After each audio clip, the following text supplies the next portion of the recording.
আমাদের পরিবারে অনেকে অনেক সময় বড় রোগে আক্রান্ত হন, যেমন cancer, brain tumour, liver cirrhosis ইত্যাদি। এই ধরনের রোগের চিকিৎসার ক্ষেত্রে অনেকে তার পুরো সম্পদ বিক্রি করে ফেলে, নিঃস্ব হয়ে যায়। শরীর দৃষ্টিকোণ থেকে কতটুকু সম্পদ ব্যয় করা উচিত এবং ইসলামের নির্দেশনা কি? যদি আল্লাহ না করুন কেউ দুরারোগ্য ব্যাধিতে আক্রান্ত হন, যার চিকিৎসায় লক্ষ লক্ষ টাকার দরকার হয়, তার জমি জমা বিক্রি করা লাগে, প্রশ্নকর্তা ভাইয়ের জানার বিষয় হলো তার টোটাল অ্যাসেট থেকে কত পার্সেন্ট তার নিজের ট্রিটমেন্টে খরচ করা যাবে। এর উত্তর হলো এর কোনো পার্সেন্টেজ শরীয়ত ঠিক করে দেয় নাই। তার ট্রিটমেন্টের জন্য যদি তার টোটাল সম্পদও বিক্রি করা লাগে, সেটা বিক্রি করার অধিকার ইসলাম তাকে পরিপূর্ণভাবে দিয়েছে।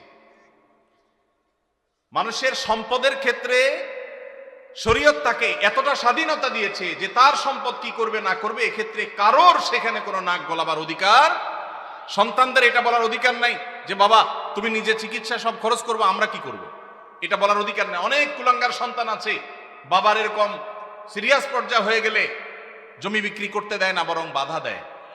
আছে না নাই? মনে রাখবেন, বাপদাদার সম্পদ দিয়ে মানুষ ধনী হয় না, হলেও সেটা সাস্টেইন করে না, টেকসই হয় না। মানুষ নিজস্ব চেষ্টায় আল্লাহর অনুগ্রহে ধনী হয়। বহু বড় লোকের ছেলেরা একসময় রাস্তায় মানুষের কাছে হাত পাততে হয়। এই জন্য বাবার সম্পদ, মায়ের সম্পদ, সেগুলোর জন্য কামড়াকামড়ি করা, তাদের হক নষ্ট করা, এগুলো আমাদের মূর্খতা। তবে হ্যাঁ, কেউ যদি মনে করেন যে দুরারোগ্য ব্যাধিতে আমি আক্রান্ত হয়েছি, এখানে ট্রিটমেন্ট করে আসলে লাভ হবে না, ডাক্তারদের অ্যাসেসমেন্ট অনুযায়ী মৃত্যুই নিশ্চিত এবং জটিল পরিস্থিতি, তাহলে সেক্ষেত্রে আমার বাচ্চারা তারা অসহায় হয়ে যাওয়ার চাইতে আমি সুন্নত হিসাবে ট্রিটমেন্ট করি, কিন্তু খুব বেশি অ্যাগ্রেসিভলি ট্রিটমেন্টের জন্য খরচ করব না। এটা যদি কেউ সিদ্ধান্ত নেয় তো সেই এখতিয়ারও শরীয়ত ওই ব্যক্তিকে দিয়েছে, অবস্থা বুঝে তিনি ডিসিশন নেবেন। এরপরে প্রশ্ন, আমার বড় ভাইয়ের বউ বা আমার ভাবি পরকীয়া করেছেন 5 বছর ধরে, জানতে পেরেছে এবং পরকীয়ার মাধ্যমে একটা বাচ্চাও হয়েছে। এখন করণীয় কি? পরকীয়া এখন ঘরে ঘরে হয়েছে ভাই, জঘন্য ব্যাধিতে পরিণত হয়েছে। তো এইরকম যদি পরিস্থিতি হয়, ইসলামী শরিয়া দৃষ্টিকোণ থেকে এটা সবচেয়ে বড় জঘন্য অপরাধ হয়েছে। ইসলামী বিচার ব্যবস্থা থাকলে এর সবচেয়ে কঠিন শাস্তি হতো। যেহেতু বিচারিকভাবে, আইনগতভাবে সেটা কার্যকর করবার সুযোগ নেই, যেহেতু ইসলামী বিচার ব্যবস্থা নেই, এজন্য এটার বিচারের ভার কোনো এলাকার কোনো মোড়ল মাতবর কেউ নিজের হাতে নেওয়ার অধিকার কারোর নাই, সুযোগ নাই, খবরদার।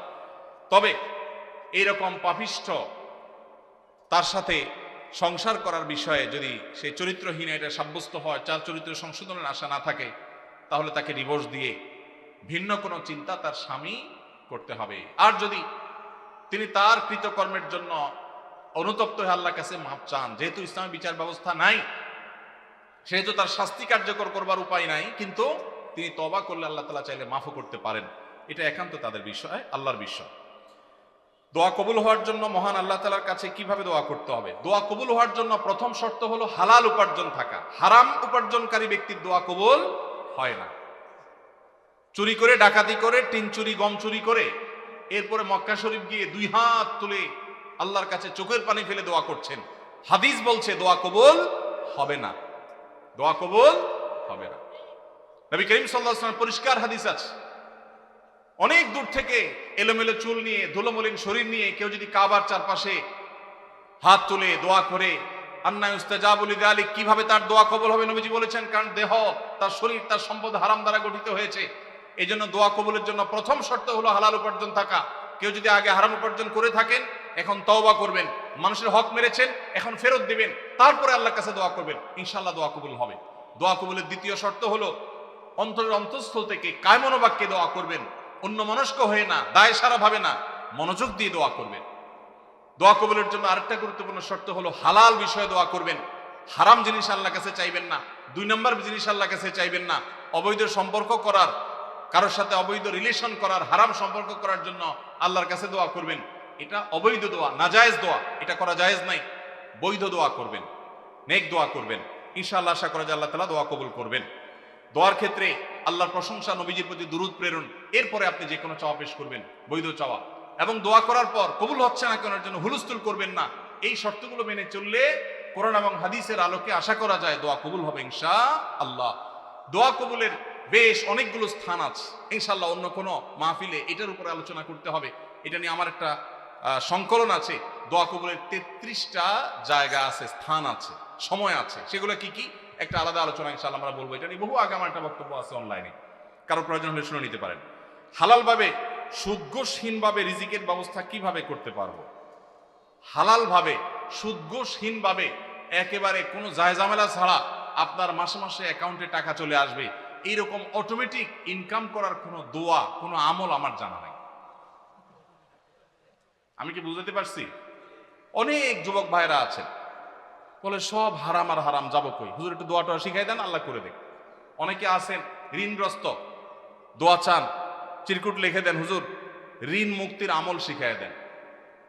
পার্সোনালি যদি জিজ্ঞেস করা যায় জমি জমা আছে কিনা, বলে হ্যাঁ আছে আলহামদুলিল্লাহ। তো সেটা বিক্রি করে ঋণ দেন না কেন? বলে জমি বেশি করে ঋণ দেয়। মানে আপনি দোয়া শিখাই দেন, আমার জমি আমার থাকুক, ব্যাংকের টাকা থাকুক, আল্লাহ উপর থেকে একটা বস্তা পাঠায় দেয়।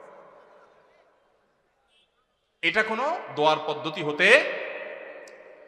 যে সমস্ত ভাইয়েরা হালাল উপার্জনের কোনো পথ খুঁজে পাচ্ছেন না, তাদেরকে প্রথমেই বলবো একটা কাজ করেন, অভাব দূর হয়ে যাবে। সেটা হলো ভাব ছেড়ে দেন। কি ছাড়তে বলছি? ভাব। ভাব ছেড়ে দিলে অভাব দূর হয়ে যাবে। ভাব ছেড়ে দিলে অভাব দূর হয়ে যাবে। বুঝেন নাই কথাটা? আপনার সাথে যায় না এই কাজ, এটার নাম ভাব। এটার নাম কি? এটা আমার সাথে যায় না। আমি কিভাবে একটা শিক্ষিত ছেলে এই কাজ করি? এটার নাম ভাব। এটার নাম কি? এই ভাবের অভাবই বেশি। ভাবের অভাবই বহু লোক আছে, হাইরে কান্নাকাটি, ওরা টাকা নাই, পয়সা নাই, অভাব অভাব। বাচ্চা কাচ্চা নিয়ে চাইনিজে খাইতে গেছে, মন খারাপ। কারণ নিয়ত করছিল এবার ব্যবসার লাভের টাকা দিয়া পোলাপান নিয়ে একটু থাইল্যান্ড যাবে, হইল না। কক্সবাজার আসছে, মন খারাপ। এটা কিসের অভাবী? ভাবের অভাবী। কিসের অভাবী? ভাব ছেড়ে দিলে অভাব এমনি দূর হয়ে যাবে। আমি বিভিন্ন জায়গায় বলি, সেদিন ডুয়েটের প্রোগ্রামেও বলেছি, আমি ছাত্র জীবনে 600 টাকা বেতনে ইমামতির চাকরি করেছি। আমি তখন স্ট্যান্ড করা ছাত্র। আমি তখন চট্টগ্রামে হাটহাজারী মাদ্রাসা, বাংলাদেশ সবচেয়ে বড় মাদ্রাসার ভর্তি হওয়া ছাত্র। সেই বড় মাদ্রাসার পড়াশোনা বাদ দিয়া মফস্বলের মাদ্রাসায়, জেলা পর্যায়ের ছোট মাদ্রাসায়, তার তুলনায় সেখানে গিয়ে ভর্তি হয়েছি। ঢাকা ইউনিভার্সিটি রেখে গ্রামের মফস্বলে কলেজে ভর্তি হওয়ার মতো আমি সে কাজ করেছি। আমি সেই ছেলে 600 টাকা বেতন ইমামতি করে, বাবা যখন ব্যবসা করতে করতে দেয়ালে পিঠ থেকে গেছে, তখন চিন্তা করলাম আমার ভালো মাদ্রাসায় পড়ালেখার চাইতে এই মুহূর্তে বাবার পাশে দাঁড়ানো দরকার। সেখানে গেছি। কই, আলহামদুলিল্লাহ ওই অবস্থায় ইমামতি করে কয়েক কিলোমিটার সাইকেল চালিয়ে মক্তব পড়িয়ে তারপর পড়ালেখা করে 10 stand, 3rd stand, 2nd stand, 3টি স্ট্যান্ড আমার ছাত্র জীবনে আল্লাহ করার তৌফিক দিয়েছেন। এবং এই সব বরকত আল্লাহ তাআলা ওই সময় দিয়েছেন যখন আমি স্ট্রাগল করি, যশোর যুব প্রশিক্ষণ কেন্দ্রে ইমামতি করি। 4টি বছর, একদিন দুই দিন না। এখন যুবকরা বলে যে অভাব কিভাবে দূর করব? আমের সিজনে 10 কেজি আম নিয়ে বসে যান। 10 কেজি আমের দাম কত? আত্মীয় স্বজন বন্ধু বান্ধব চাইলে অনেকের কাছ থেকে পেয়ে যাবেন। 5 টাকা 10 টাকা করে লাভ করেন, 11 কেজির টাকা হয়ে যাবে। এরপর 11 কেজি নিয়ে বসেন, আস্তে আস্তে সামনে বাড়েন। যুবকরা এখন চাকর হইতে চায়, উদ্যোক্তা হতে চায় না। আসুন্নাহ ফাউন্ডেশন আপনাদেরকে উদ্যোক্তা বানাতে চায় ইনশাআল্লাহ। আমরা একটা সার্কুলার দিয়েছিলাম কিছুদিন আগে। আমাদের কাছে এমনি সাহায্যের জন্য আসা লোকের অভাব নাই। সার্কুলার দিয়েছিলাম যে যেই কোনো গরিব, অভাবী, যুবক, তরুণ, যে কোনো বয়সের মানুষ, সে যদি আবেদন করে আর বলে আমার একটা দক্ষতা আছে, 100 লাখ টাকার পুঁজি হলে আমি পায়ের উপর দাঁড়াইতে পারবো, সে যদি এটা সুন্দর করে বুঝাইতে পারে, তো ফাউন্ডেশন সেটা করবে। আপনারা জেনে অবাক হবেন, এই সার্কুলার দিয়ে 1-1.5 মাস গত হয়ে গেছে, এখনো পর্যন্ত আমরা তেমন কোনো আবেদন পাইনি। ফেসবুকে ওপেন সবার জন্য, যে কেউ গুগল লিঙ্কে ক্লিক করে দিতে পারে, কিন্তু উল্লেখযোগ্য আবেদন নাই। বেশিরভাগ যুবকই মনে করে যে একটা রেডিমেড সার্টেন অ্যামাউন্ট হয়ে গেলে আমার সব হয়ে যাবে। আল্লাহর সাথে চুক্তি করে, আল্লাহ লাখ 10 দিলে চলবে। একটা বাইক, একটা ফোন আর ইউ টাইপের একটা বিজনেস আইডিয়া, ব্যাস। এই বংবাং মার্কা চিন্তা করে কোনোদিন অভাব দূর হবে না। পরিশ্রমী হতে হবে, পরিশ্রমী। রাজি আছেন তো ইনশাআল্লাহ? মুসলিম তরুণ কখনো অলস হতে, নবী সাল্লাল্লাহু আলাইহি ওয়াসাল্লাম দোয়া করেছেন, আল্লাহুম্মা ইন্নী আউযু বিকা মিনাল আজজি ওয়াল কাসাল। আল্লাহ আপনার কাছে অলসতা থেকে পানাহ চাই, আমি অলস হতে চাই না। আল্লাহর কাছে দোয়া করেছেন, সেখানে আমরা অলস থাকি। কোনো কাজকে ছোট মনে করবেন না, অলস হবেন না। যেখানে যা পাবেন পরিশ্রমী হয়ে লেগে যাবেন, ইনশাআল্লাহ আল্লাহ তাআলা আপনার হালাল উপার্জনের শত পথ বের করে দিবেন। চেষ্টা করা যাবে না ইনশাআল্লাহ? দুইটা জিনিস বলেছি, কোনো কাজকে ছোট মনে করা যাবে। আমি যত বড় মানুষই হই, ছোট কাজ করতে অসুবিধা কি? আমি একটা ব্যবসা করার প্ল্যান অনেকদিন থেকে করছি। আলহামদুলিল্লাহ, আমি 10 বছর সৌদি আরবে প্রবাসী ছিলাম। আল্লাহ তাআলা অনেক বরকত সেখান থেকে দিয়েছেন। সেটা দিয়ে আল্লাহ তাআলা ছোট ছোট দুটি ফ্ল্যাট করার তৌফিক দিয়েছেন। 10 বছর চাকরি শেষে সৌদি আরবে এতগুলো টাকা একসাথে পাওয়া যায়, ওই যে ভাই জানেন, এই সবগুলো টাকা দিয়ে আল্লাহ তাআলা যে ছোট ছোট দুটি জায়গা দিয়েছেন, তার ভাড়ার টাকা আসে, আমার ডাল ভাত খেয়ে বাঁচা যায়। তারপর আমি ব্যবসা করতে চাই, কারণ আমি চাই যে আমার ভাইয়েরা, আমার দিনী ভাইয়েরা, তারা শিখুক যে পরিশ্রম করতে হয় হালাল উপার্জনের জন্য। অন্যের উপার্জনের পথ যেন খোলে সেজন্য চেষ্টা করতে হয়। এই জন্য সুদ ঘুষ ছাড়া, হারাম ছাড়া উপার্জনের পথের জন্য কায়িক পরিশ্রম শুরু করে দেন, চেষ্টা করা শুরু করে দেন। আস-সুন্নাহ ফাউন্ডেশন স্কিল ডেভেলপমেন্ট ইনস্টিটিউটে বেকার তরুণদেরকে প্রশিক্ষণ দেয়।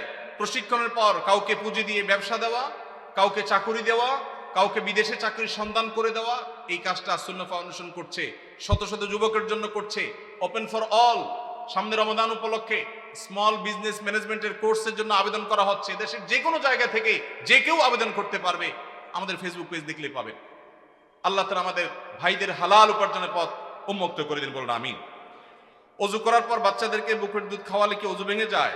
না। বুকের দুধ মায়েরা যদি বাচ্চাদেরকে খাওয়ান ওযু অবস্থায়, ওযুর কোনো ক্ষতি হবে না। কারণ দুধ এটা কোনো নাপাক জিনিস না। শরীর থেকে নাপাক জিনিস বের হলে তখন মানুষের ওযু ভঙ্গ হয়। যেহেতু মায়ের বুকের দুধ এটা কোনো অপবিত্র জিনিস না, নাপাক না, অতএব বাচ্চাকে দুধ খাওয়ালে তাতে ওযুর কোনো ক্ষতি হবে না। বোনের হক আদায় করা গুরুত্বপূর্ণ কাজ, কিন্তু যদি এমন হয় যে দুই ভাইয়ের মধ্যে একজন বোনের হক দিতে আগ্রহী, অপরজন দিতে রাজি নন, এক্ষেত্রে যিনি দিতে চান তিনি যে দিতে পারছেন না, তার জন্য গুনাহ হবে কিনা? ভাইরা আমার, এই প্রশ্ন অনেকের। অনেক পরিবারে একজন ভাই আল্লাহ ভীরু, তিনি বোনের হক দিতে চান, আল্লাহর ভয় আছে, কিন্তু বাকি ভাইরা দিতে চান না। কি করবেন? উত্তর হলো, যে ভাই দিতে চান তিনি বাবার সম্পদ থেকে, ধরা যাক দুই ভাই আছেন, এক বোন আছেন, ওই এক বোনকে দিবেন বলে এক ভাই রাজি না, আরেক ভাই রাজি। যিনি রাজি, বাবার সম্পদ থেকে 50% করে দুই ভাই ভাগ করে নিয়েছেন। যদি এমন হয়, তো যেই ভাই দিতে রাজি তিনি তার 50%-এর মধ্যে বোনের হক কতটুকু, কোন আলেমের কাছ থেকে জিজ্ঞেস করে যে আমার ভাগে কতটুকু আসছে, ততটুকু তিনি দিয়ে দিবেন। অপর ভাই যে তার ভাগের অংশটা দেন নাই, এর জন্য তিনি আল্লাহর কাছে বুঝবেন। এখন যদি আপনি মনে করেন এক ভাই যদি দিতে চাচ্ছেন, আমি কি করব? আপনার করার আছে, আপনার অংশ থেকে আপনি আপনারটুকু দিয়ে দিবেন, ইনশাআল্লাহ আল্লাহর কাছে আপনি দায়মুক্ত হয়ে যাবেন। কেউ মারা গেলে বা ধর্মীয় পরিচয় দিতে গেলে বলা হয় তিনি সম্ভ্রান্ত মুসলিম পরিবারে জন্মগ্রহণ করেছেন। আমার জানার বিষয় হলো, সম্ভ্রান্ত পরিবার বলতে কি বোঝানো হয়? ভাইরা আমার, খুবই প্রয়োজনীয় একটি প্রশ্ন। বহু আগে আমি, আমার ফেসবুক আইডি ছিল একটা, আইডিটা ডিঅ্যাক্টিভ হয়ে গেছে, নাই এখন আর। সেখানে আমি এই বিষয়ে একটা ছোট্ট স্ট্যাটাস লিখেছিলাম, অন্তত 10 বছর আগে হয়তোবা। এটা খুবই গুরুত্বপূর্ণ বিষয়। আপনারা প্রায় শুনবেন কোনো নেতা, কোনো পয়সাওয়ালা বা যে কোনো মানুষ মারা যাওয়ার পর তার ব্যাপারে কোনো নিউজ করা হলে বা কোথাও লেখা হলে, এমনকি পরিচয় দিতে গেলে, ধর্মীয় পরিচয় দিতে গেলে বলা হয় তিনি অমুকের ছেলে অমুক, তিনি অমুক গ্রামের একটি সম্ভ্রান্ত মুসলিম পরিবারে জন্মগ্রহণ করিয়াছেন। আপনারা পড়ছেন না, পড়েন না এরকম লেখা? এই যে সম্ভ্রান্ত মুসলিম পরিবার বলা হয়, এটা আমার একান্ত ব্যক্তিগত দৃষ্টিভঙ্গি। এটা আমি মনে করি খুবই গর্হিত একটা শব্দ। এমনি সম্ভ্রান্ত শব্দ, এই শব্দ নিয়ে ভিন্ন আলাপ আছে, আমি সেদিকে যাচ্ছি না, শব্দ বিশ্লেষণে যাচ্ছি না। সম্ভ্রান্ত বলতে বোঝানো হয় আশরাফ, অভিজাত, কুলীন, তারপরে আশরাফ মানে খুব বেশি সম্মানীয়। এই যে বংশ এবং পরিবারের মধ্যে কুলীন আর অকুলীন, এই ভেদাভেদ কাদের মধ্যে আছে? হিন্দু ভাইদের মধ্যে আছে, ঠিক না ভাই? ঠিক। হিন্দুদের মধ্যে জাতের ব্যবধান আছে না নাই? হিন্দুদের মধ্যে সব জাতের মানুষ কি সমান? তাদের মধ্যে সম্ভ্রান্ত জাত আছে, আবার একেবারে অসম্ভ্রান্ত জাত আছে। মুসলমানদের মধ্যে কিরকম সম্ভ্রান্ত অসম্ভ্রান্ত বলতে কোনো ভেদাভেদ আছে? আল্লাহ বলেছেন পরিষ্কার ভাবে, এই আল্লাহ তাআলা এই পরিবারের পরিচয় সম্পর্কে বলেছেন, ইন্না খালাকনাকুম শুউবান ওয়া কাবাইলা, বিভিন্ন গোত্রে বিভিন্ন পরিবারে তোমাদের সৃষ্টি করেছি, লিতাআরাফু, পরিচয়ের সুবিধার্থে, চেনার সুবিধার্থে। ইন্না আকরামাকুম ইনদাল্লাহি আতকাকুম, তোমাদের মধ্যে সবচেয়ে বেশি মর্যাদাবান সে যার ভিতরে তাকওয়া সবচেয়ে বেশি। পারিবারিক পরিচয়, বংশগত পরিচয়ের ভিত্তিতে কখনো মর্যাদার তারতম্য হবে না। অতএব সম্ভ্রান্ত আর অসম্ভ্রান্ত মুসলমানদের মধ্যে এই ধারণাটাই হলো হিন্দু থেকে আসছে এবং একটি ভুল, একটা অপসংস্কৃতি। এটা আমাদের দূর করতে হবে এবং ত্যাগ করতে হবে ইনশাআল্লাহ। আরে সর্বনাশ, অনেক টাইম হয়ে গেছে। আরো কিছু প্রশ্ন আছে, আমরা কি উত্তর দেব না বাদ দেব ভাই? আচ্ছা, এটা সংক্ষেপে দেই। ইমাম সাহেবের পূর্বে মুক্তাদি সালাম ফিরালে নামাজ হবে কিনা? এটা অনেকের হয়, হয় না? হয় না? যাদের একটু তাড়াহুড়ার রোগ আছে, ইমাম সাহেব একটু কাশি দিতে গেলে মনে করে সালাম দিছে, সালাম ফিরে ফেলে। হয় কি হয় না? কিছু লোক আছে দেখবেন ট্রেনের মধ্যে একটু তাড়াতাড়ি যাওয়া দরকার, এদিকে জোর করে বগির মাথা মাথা হাঁটে, কেন? তার তাড়াতাড়ি যাওয়া দরকার। সে বেশি জোরে হাঁটলে কি ট্রেন তাড়াতাড়ি চলবে? আগে পৌঁছাবে? কিন্তু সে চেষ্টা করে। তো আপনি যতই হুলস্থুল করেন, ইমামের আগে তো নামাজ শেষ করতে পারবেন না। তো এই জন্য ইমামের আগে কোনো কাজ করা এটা ভুল। নবী সাল্লাল্লাহু আলাইহি ওয়াসাল্লাম বলেছেন, ইন্নামা জুইলাল ইমামু লিউতাম্মা বি, ইমাম দেয়া হয়েছে তাকে অনুসরণ করবার জন্য। ইমাম যখন রুকুতে যায় তারপরে রুকুতে যাবা, যখন সিজদা যায় তারপরে সিজদা দিবে, যখন সালাম ফিরে তারপরে সালাম দিবে। এ হলো নবী সাল্লাল্লাহু আলাইহি ওয়াসাল্লামের নির্দেশ। অতএব ইমাম সালাম ফেরানোর আগে সালাম ফিরানো যাবে না। যদি কেউ ইমাম সালাম ফেরানোর আগে সালাম ফিরিয়ে ফেলেন, তাহলে হানাফি মাযহাবের ওলামাদের মতে নামাজ হয়ে যাবে, কিন্তু এরকম করাটা মাকরুহ। আর অন্য অনেক ইমামদের মতে নামাজই হবে না, কারণ ইমামরা আনুগত্য করা ওয়াজিব। যেহেতু আমাদের এদেশে বেশিরভাগ মানুষই হানাফি ফিকহ ফলো করেন, হানাফি ফিকহ হানাফি মাযহাব অনুযায়ী এটা মাকরুহ তাহরিমি, এটা করা উচিত না। কখনো যদি ভুলে হয়ে গেছে তাহলে সেটা মাকরুহ হবে না, সেটা মাফ। এটা অবশ্য সবার মতে, ভুলে হয়ে গেলে গুনাহ হবে না, নামাজ হয়ে যাবে ইনশাআল্লাহ। তাহলে হানাফি মাযহাব ওলামাদের মতে নামাজ হয়ে যাবে, কিন্তু কাজটা অনুচিত। আর যদি একান্ত অসতর্কতাবশত হয়ে যায় তাহলে সেটা মাফ, কোনো অসুবিধা নেই, নামাজ তো সর্বাবস্থায় হবে। রবিবারে বাঁশ কাটা অমঙ্গল, এই কথার কোনো ভিত্তি আছে কিনা? এটা কুসংস্কারের জন্য কথা ভাই। ছেলে মেয়ে পালিয়ে বিয়ে করলে তাদের বিয়েতে সাক্ষী হওয়া জায়েজ আছে কিনা? পালায় বিয়ে করবে কেন? পালায় এত মানুষ চুরি করে, অথবা চুরি করার পরে পালায় যায়, ঠিক না ঠিক? হয় পালায় চুরি করে, আর নাহলে চুরির পরে ধরা পড়লে পালায় যায়। বিয়েকে ভালো কাজ না খারাপ কাজ? এই ভালো কাজটা পলায় কেন করবে? বাবা মাকে জানায় করতে হবে। কোন ছেলে মেয়ে এরকম পলাপলি করে বিবাহ করতে গেলে তাদের বিবাহের সাক্ষী না হয়ে পারলে ধরে বাপ মার কাছে নিয়ে আসবেন, এনে বলবেন, চাচা এবার আপনি বিয়ের ব্যবস্থা করেন, আমি এবার সাক্ষী হই। আমি পলাপলির বিয়েতে সাক্ষী কেন হতে যাব? এটা বন্ধ হওয়া উচিত। এবং বন্ধু হিসাবে ওই বন্ধুর উপকার করতে চাইলে কোনোভাবে কলা কৌশলে চাচা চাচিকে রাজি করিয়ে বিয়ের ব্যবস্থা করবেন, কিন্তু পলাপলি করে যেন তারা বিয়ে না করে, প্রয়োজন অপেক্ষা করে বাবা মাকে রাজি করার চেষ্টা করে, সেটা তাদেরকে বোঝাবেন। ওয়াকফকৃত না হলে মসজিদে জুমার নামাজ পড়া যাবে কিনা? যদি কোনো মসজিদে ওয়াকফ করা হয়নি, টেম্পোরারি মসজিদ, অন্য কারোর জায়গায় নামাজ পড়া হচ্ছে, তিনি অনুমতি দিয়েছেন, জুমা হবে। ওয়াকফ করা জুমা হওয়ার জন্য শর্ত না, মসজিদের মর্যাদা পাওয়ার জন্য ওয়াকফ করা শর্ত।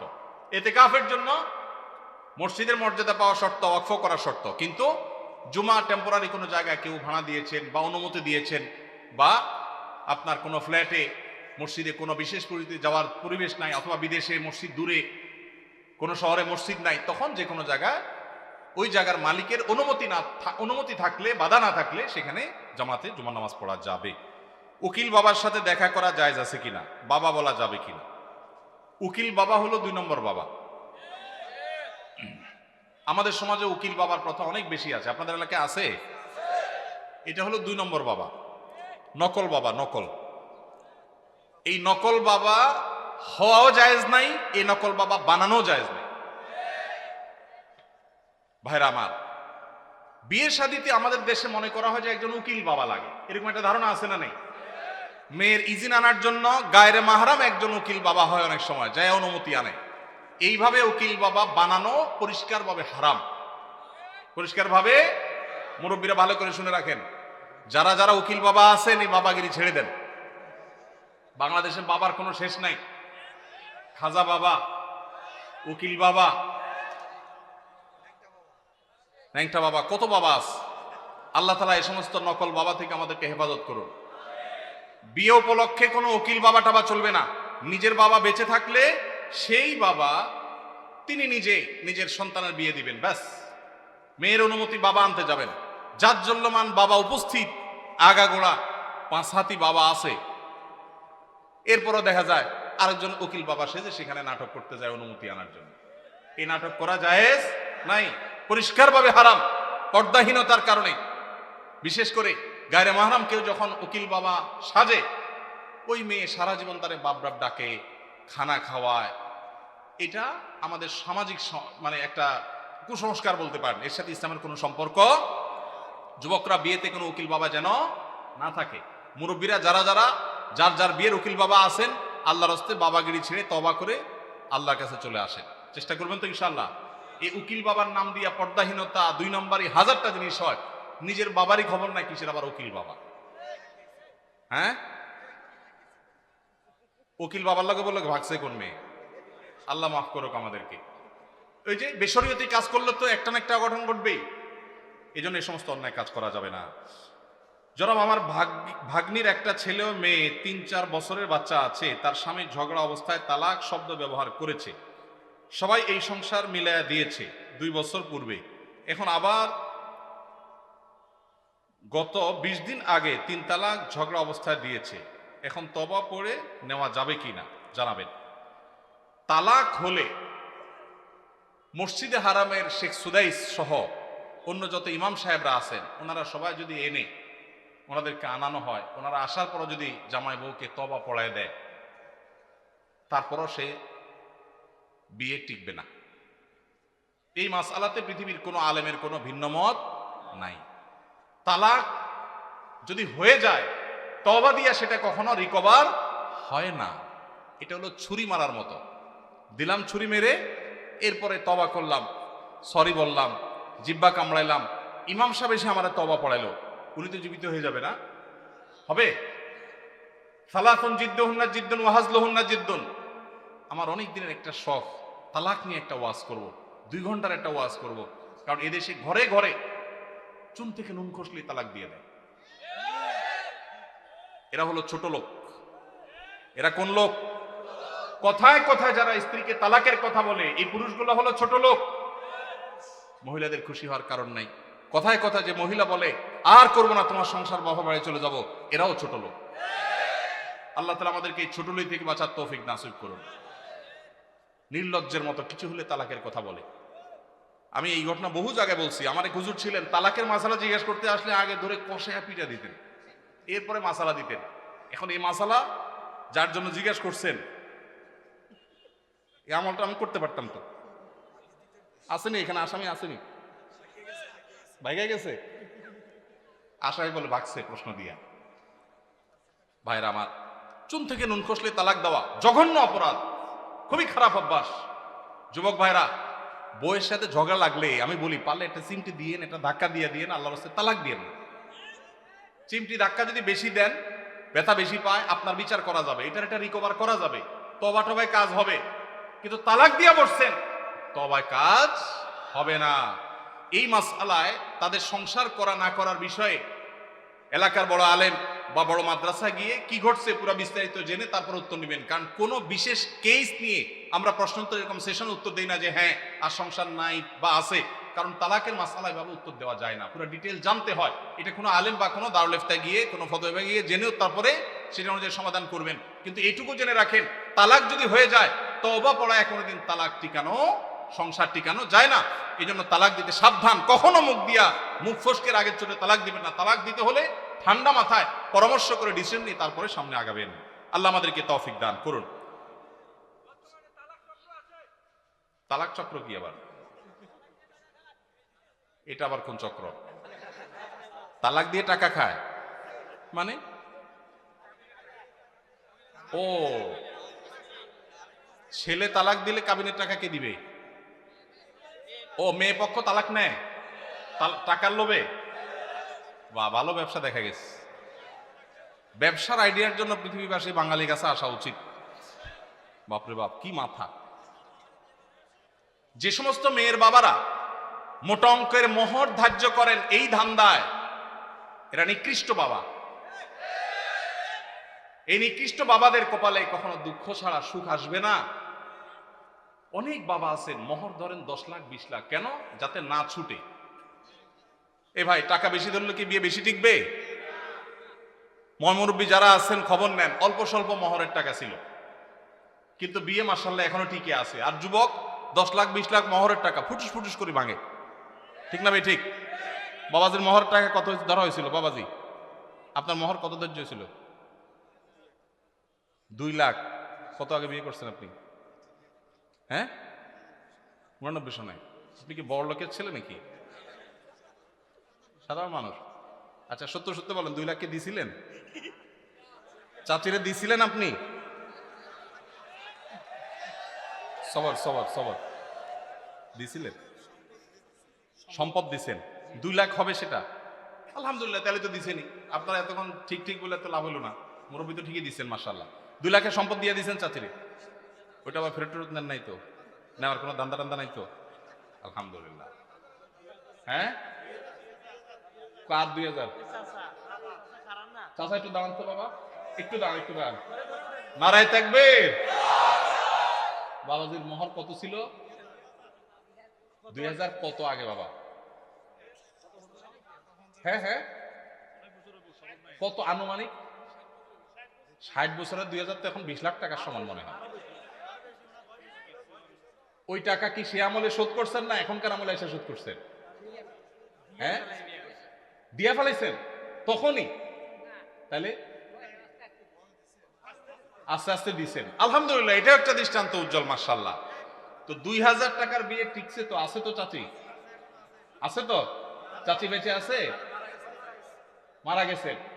আলহামদুলিল্লাহ, বিয়ে টিকছে। আল্লাহ চাচিকে দুনিয়া থেকে নিয়ে গেছেন, আল্লাহ তাকে জান্নাতুল ফেরদৌস নসিব করুন। মেয়ের বাবারা যারা মনে করেন বড় অঙ্কের মোহর ধার্য করলে বিয়ে টিকবে, এটা একটা নষ্ট চিন্তা। শুরুতেই যদি বিয়ে ভাঙার চিন্তা করেন, এখানে বরকত কোত্থেকে আসবে? ইন্না আযামান নিকাহি বারাকাতান আইসারুহা মাউনাতান। যে বিয়েতে সবচেয়ে মোহর কম থাকে সেটা বেশি বরকতময় হয়। এই জন্য 10 লাখ 20 লাখের ভিতরে বরকত না। হ্যাঁ, কারো আল্লাহ তাআলা সামর্থ্য দিয়েছে অনেক, সে 10 লাখ কেন 10 কোটি দিল ভিন্ন কথা। সামর্থ্য নাই, ছেলে বেতন পায় 10,000, মোহর ধরছেন 10 লাখ টাকা। এটা ফায়জলামতি ছাড়া আর কিছু হতে পারে না। তো এই বিয়ে বাণিজ্য, তালাকের বাণিজ্য করবেন না। আল্লাহ আমাদের সবাইকে বুঝার তৌফিক নসিব করুন। এরপরে প্রশ্ন, আজকাল হাই ভলিউমে গান শোনাটা ফ্যাশনে পরিণত হয়েছে, এটা থেকে কিভাবে পরিত্রাণ পেতে পারি আমরা? ভাইরা আমার, হাই ভলিউমে যারা গান শুনে, তারা আসলে কি গান শুনে না শোনায়? নিজে শুনতে হলে তো খুব বেশি হাই ভলিউমে গান শোনার দরকার নাই। নিজে শোনার জন্য তো লো ভলিউমে গান শোনাটা যথেষ্ট। যারা গান শুনতে চায়, মানুষ আছে 1জন বা 2জন এক জায়গায়, কিন্তু ফুল ভলিউম দিয়ে যখন ঝাঁকানাকা গান শুনছে, পুরো এলাকা কাঁপতেছে মাটি সহ, তারা কি নিজেরা আসলে গান শুনছে না শোনাচ্ছে? এজন্য প্রশ্নকর্তা ভাই যে ফ্যাশন লিখেছেন, খুব যথার্থ লিখেছেন। এটা যতটা না গান শোনা, ততটা তার চেয়ে বেশি ফ্যাশন। এটা হলো একটা অনাচার, একটা জুলুম, এটা হলো একটা অসভ্যতামূলক আচরণ। এটা কোনো সভ্য ভদ্র সমাজের কোনো মানুষের, ভদ্র মানুষের, ভালো মানুষের কোনো আচরণ হতে পারে না। আমি সব সময় এটার বিরুদ্ধে কথা বলার চেষ্টা করি। আমাদেরকে একটা বিপ্লব করতে হবে, সেটা হলো শব্দ সন্ত্রাসের বিরুদ্ধে বিপ্লব।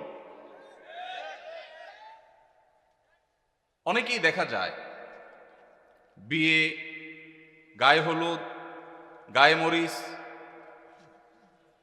আকিকা, নানান অনুষ্ঠানের নামে হাই ভলিউমে ডেকসেট ভাড়া করে গান শুনছে। এখন আমার প্রশ্ন হলো, আপনার মনে অনেক খুশি, আপনি লাফাচ্ছেন গানের তালে তালে, ভালো কথা, হতে পারে, এটা আপনার ব্যাপার, ভালো কথা বলতে এটা আপনার ব্যাপার।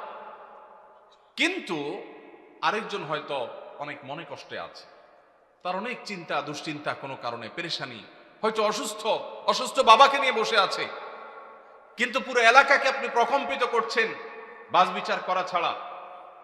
তাহলে যে বেদনায় আছে তার বেদনাটা আপনার গানের আওয়াজে আরো বাড়াই দিবে। এটা কোনো ন্যূনতম কমন সেন্স আলা মানুষের কাজ হতে পারে? কিন্তু দুঃখ লাগে যখন দেখি আমাদের অনেক স্কুল কলেজ পড়ুয়া, বিশ্ববিদ্যালয় পড়ুয়া, শিক্ষিত যুবকেরা এই কাজটা করে। এটা তো একজন শিক্ষিত মানুষ দ্বারা কখনো হতে পারে না, যে আমি উচ্চ ভলিউমে হাই ভলিউমে গানের আওয়াজে আশপাশে মানুষকে অতিষ্ঠ করব, মানুষ কষ্ট পাবে, মোবাইলে কথাটা পর্যন্ত বলতে পারবে না। এটা কোনো সভ্য সমাজে গ্রহণযোগ্য হতে পারে না। ভাইরা আমার, যাদের বিয়েতে হাই ভলিউমে গানের আওয়াজ বাজায় তাদের অনেককে বলতে শোনা যায় যে আসলে আমি নিজেও এগুলো পছন্দ করি না। তাহলে কেন হয়? বলে ভাতিজা ভাগিনারা, ছোট ভাইরা একটু তারা চায়, শখ করছে ওরা। ভাতিজা ভাগিনারা কি করছে? শখ করছে। বিয়ে করবেন জীবনে একবার না দুইবার? একবার। কাদের কাদের দুইবার করার নিয়ত আছে? হাত তোলেন। মাশাআল্লাহ, ঘুমিয়েছিল এরা মনে হয়। ঠিক আছে ভাই, বিয়ে যেহেতু একবারই করবেন বেশিরভাগ মানুষ, সে একটা বিয়ে হোক আদর্শ বিয়ে, সে একটা বিয়ে হোক স্মরণীয় বিয়ে, ওই বিয়েতে মানুষের বদদোয়া আসুক, কেউ চান? তাহলে ভাতিজা ভাগিনা কেন, আরো কেউ যদি বলে, ছোট ভাইরাও যদি বলে, তাহলে সেই অনাচার আমরা করতে দেব না ইনশাআল্লাহ। ভাইরা আমার, এমনকি ওয়াজ মাহফিলের যে মাইক, এই মাইকগুলো কন্ট্রোলে যেন থাকে, এগুলো যেন নিয়ন্ত্রণে থাকে। আমরা সবসময় বলি, আমি বরাবর মতো আহ্বান করি, আমি কেন, অন্যান্য আলেমরাও সবসময় বলেন যে ওয়াজ মাহফিলের মাইক যেন মানুষের বিরক্তির কারণ না হয়। শহরে এটা খুব বেশি নিয়ন্ত্রণ জরুরি। গ্রামে যেখানে মাহফিল হয়, পুরো গ্রামের মানুষ মাহফিল শোনার জন্য প্রস্তুত থাকে। দূর দূরান্ত থেকে নায়ুরীরা বাপের বাড়ি বেড়াইতে আসে, যখন মাহফিল হয় সবাই প্রস্তুত থাকে। তারপরও মাইকের আওয়াজটা যেন কারোর মোবাইলে কথা বলা অসম্ভব হয়ে যায়, এই পর্যায়ে যেন না থাকে। ভলিউমটা যেন নিয়ন্ত্রণে থাকে, অন্তত যেগুলো প্যান্ডেলের বাইরে থাকবে যতটা সম্ভব। এবং গভীর রাত পর্যন্ত অন্য ধর্মের মানুষের, অসুস্থ রোগীদের, সকালবেলা স্কুলগামী বাচ্চাদের, মাদ্রাসাগামী বাচ্চাদের বা যাদের ডিউটি আছে তাদের যেন কষ্টের কারণ না হয়। আল্লাহ আমাদের সবাইকে দায়িত্বশীল আচরণ করার তৌফিক নসিব করুন। এরকম হাই ভলিউমে যখন গানের আওয়াজ হবে, আমি আপনাদের সবার কাছে উদাত্ত আহ্বান রাখতে চাই, পাড়ায় মহল্লায়, গাড়িতে বাড়িতে, যেখানে দেখবেন যে হাই ভলিউমে কোনো গানের আওয়াজ দিয়ে মানুষকে অতিষ্ঠ করা হয়, কয়েকজন মানুষ মিলে গিয়ে সেই গান শোনা ভাইদের পিঠে হাতটা রেখে তাদেরকে স্নেহের পরশ দিয়ে বোঝাবেন, আমার আনন্দ যদি আরেকজনের বেদনার কারণ হয়, এটা কখনো সভ্য মানুষের আচরণ হতে পারে না। তাদের অনেকের সেন্স নেই। আমরা যদি কয়েকজন গিয়ে তাদেরকে বুঝাই, তাহলে আশা করা যায় এটা বন্ধ হবে সবার চেষ্টা করবো তো ইনশাআল্লাহ। আমার জীবনে আমি বহুবার এই কাজটা করেছি, আল্লাহ আমাকে তৌফিক দিয়েছেন। বহুবার গভীর রাতে আওয়াজ শোনা যাচ্ছে গানের, আমি একা নেমে গেছি। এমনও হয়েছে গিয়ে যারা গানের আওয়াজে সবাইকে অতিষ্ঠ করছে তাদের হাতে পায়ে ধরে সেটা থামিয়েছি। আমরা যদি সবাই জাগ্রত হই, সবাই যদি দাঁড়িয়ে যাই, তাহলে এই অনাচার করা মানুষের সংখ্যা সমাজে হাতে গোনা কিছু, ইনশাআল্লাহ এই অনাচার বন্ধ হয়ে যাবে। ঠিক কিনা বলেন? অতএব বিয়ে, বিনোদন, ধর্ম, রাজনীতি, যে নামেই হোক, মানুষকে অতিষ্ঠ করে, মানুষের কষ্টের কারণ হয়, সেরকম কোন শব্দ, সেরকম কোন উচ্চ শব্দের আওয়াজ, এটা কোনোভাবেই গ্রহণযোগ্য হতে পারে। সবাই আমরা সমাজে জাগ্রত হবো তো ইনশাআল্লাহ। মসজিদে আমাদের যুবকদের কাজ হবে, এই এলাকায় কোনো প্রকার শব্দ সন্ত্রাস কেউ করলে আমরা সেটাকে থামাবার উদ্যোগ নেব। চেষ্টা করা যাবে না ইনশাআল্লাহ? আমি কাউকে আইন হাতে তুলে নিতে বলছি না, কিন্তু আমাদের সবাইকে দায়িত্বশীল আচরণ করতে হবে, সৎ কাজের আদেশ, অসৎ কাজের বাধা প্রদান করতে হবে ইনশাআল্লাহ। ইমাম সাহেবকে মূল্যায়ন না করলে কি গুনাহ হবে? কিভাবে মূল্যায়ন করব? ইমাম সাহেবদের মূল্যায়ন না করলে গুনাহ তো অবশ্যই হবে। ইমাম সাহেবরা হলেন ওলামায়ে কেরাম, নবীদের ওয়ারিস। তাদের এই সমাজ তেমন কোনো মূল্য দেয় না। মুসলিম প্রধান রাষ্ট্র, বেশিরভাগ ট্যাক্স পেয়ার মুসলমান, অথচ 4 লক্ষ মসজিদের ইমাম সাহেবকে যদি রাষ্ট্র মূল্যায়ন করত, তাহলে রাষ্ট্রের চেহারাই পরিবর্তন হয়ে যেতে পারত।